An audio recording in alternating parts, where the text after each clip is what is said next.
here in the silhouette, he's standing, he's holding what appears to be a sign above his head, or maybe it's a radio. Moments later in the video that shows this, he is shot down. You see him collapse on the street.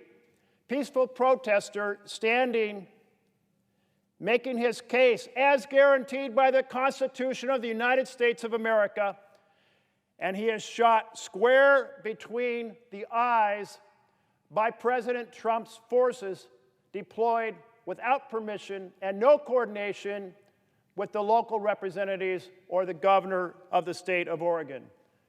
This young man, struck down, shot in the head, in the hospital, in critical condition.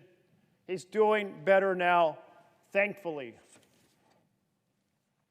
And then these forces deploy away from the federal buildings, go into the streets and start snatching protesters and throwing them into an unmarked van.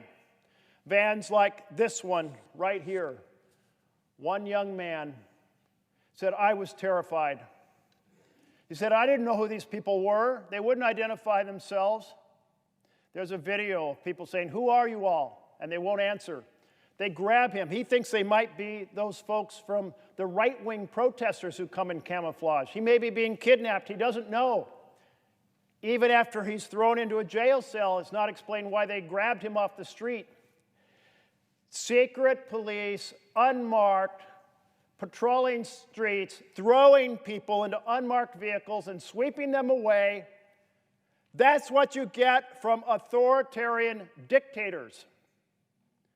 Not a country, a republic where we have a constitution and we have rights. That's what's going on here. That's what has to stop here in America. Some of the headlines: federal law enforcement used unmarked vehicles to grab protesters off the streets. A Navy vet asked federal officers in Portland to remember their oaths. They broke his hand. That's the Navy vet in the white sweatshirt who's being attacked with two officers batoning him while another sprays him with pepper spray for standing in a peaceful protest. Federal officers deployed in Portland didn't have proper training, DHS says. Well, they shouldn't have been there. So we need a bill to stop secret police in America.